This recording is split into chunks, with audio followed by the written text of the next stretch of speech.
Where do I even begin on this topic right here? Whenever you go on YouTube, you can find a lot of channels that support right-wing propaganda and what it seems like a cult-like following on these pages. And they serve as a Wikipedia page for these protests, which in turn allows people such as Donald Trump and various right-wing politicians to become either presidents or politicians in our states. However, it didn't start like this. What happened was right-wing politicians or YouTubers made a monopoly on YouTube's early days, which allowed a lot of these right-wing politicians and YouTubers to hold a monopoly on the youth's attention when it came to politics, especially people such as Ben Shapiro or Candace Owens. This allowed for young people, or even people in their mid to late 20s, to make cringe compilations of these leftists who don't want Donald Trump to be in office. These videos would amass hundreds, if not thousands of views, and basically have confirmation bias on the youth and their support for Donald Trump or ultra-right policies. Which is funny because they can't really even name any of his good economic or foreign policies when it comes to this type of stuff. They serve Donald Trump as somebody who's going to take down the leftists, or they have these right-winged ideals, but when you ask them about it, ideally, they don't really know what they're talking about. A good example of this would be tariffs or any of the bending over to Israel that we see today. When you take a look at Gaza and the humanitarian crisis and genocide happening there, you see a lot of MAGA cultists who say, well, we will support Israel because, the Bible or Christianity or MAGA or Trump told us to do so, which really doesn't align with any of our values in the first place. When you look at these YouTubers and when they're asked about Israel or Gaza or any of the sort, you can see them almost freeze up, especially when you talk about AIPAC and how they bought out most of our right-wing or left-wing politicians.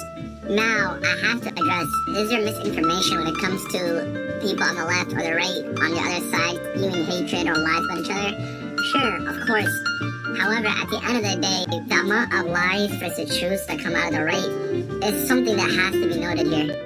When Donald Trump was asked about tariffs and who would be paying them at the end of the day, he said that these foreign companies or these foreign countries would pay the tariffs and not the eventual consumer. And a lot of these MAGA loyalists actually ate that up as if prices in eggs, gas, groceries, and other things aren't going up exponentially.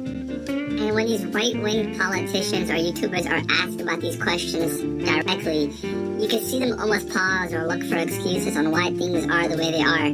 I'll play some clips for you just so you get a rough idea of what I'm talking about. Well, but let me give you some examples. These are actual examples. So you're saying the prices that are going down, some prices are going up. Tires, strollers, some clothing in the wake of your tariffs. That's peanuts compared to energy. Energy is 60% of the cost. But sir, you campaigned on a promise to bring prices down on day Well, I don't know. When you say strollers are going up, what kind of a thing? I'm saying that gasoline is going down. Gasoline is thousands of times more important than a stroller someplace. But what do you say to Americans who say they voted for you because they want and they need relief right now? And they're getting it. Right now? What about those even mortgage rates? different items I just Mortgage rates are going down despite the fact that we have a stubborn Fed. But you said even dolls could cost a couple bucks more. Maybe they might, but you don't need to have, as I said, $35. You can have 2, 3, 4 and save a lot of money. We don't need to feed the beast. The funny part about all of this is that gas and energy prices are actually on the rise. I'm going to show you another clip of Charlie Kirk when asked about Israel and the humanitarian crisis going on over there. What human life is more valuable? Let me ask you a question. An Israeli or a Palestinian? Can I ask you a question? If it's true, and Israel only wanted to kill as many Gazans as possible, why are they putting ground troops into Rafah, where they will assuredly lose their own defense forces? Why don't they just carpet bomb Rafah to be a parking lot? They are blocking civilian No. Answer the question. If it was just about killing, if it was just... They are blocking humanitarian aid, and the people there are starving, Charlie. They're actually letting U.S. aid in. They are not. It's alternative facts, Charlie. Well, hold on, but... Citations needed, buddy. Where are they? Okay. Give your citations. I want them. Israel has a right to exist. Okay, Hamas is but how? in Rafah. But how do you differentiate between an innocent civilian and a Hamas militant?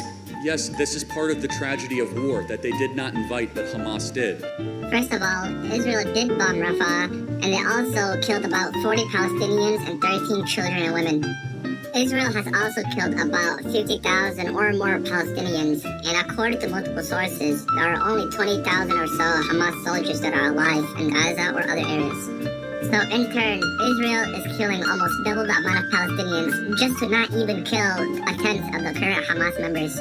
On top of that, almost all of the resources that are supposed to go to Gaza and other areas are being completely blockaded. And Charlie Kirk has to send sources about the US or the UN providing food or aid to these people. Because from what I see, all of the resources that are supposed to go to them have been blockaded out or stolen. It's not all lost. Through the rise of TikTok and other various sources of social media or YouTubers such as Hassan Abi and others, a lot of people are actually turning into leftist sources or more unbiased sources when it comes to Palestine and other information about Trump, terrorists, or MAGA. And although Ben Shapiro, Candace Owens, and Charlie Kirk are all on TikTok, the current information on TikTok when it comes to what's happening in the US, foreign countries, or what's happening in Gaza is usually what's on the ground, people posting about their day-to-day lives and not people on the internet lying to make people feel better about politics or what's currently going on. So what can you do? Post on TikTok, share sources that are unbiased, and don't allow people to rage bait you or show you any content trying to get emotional reaction out of you.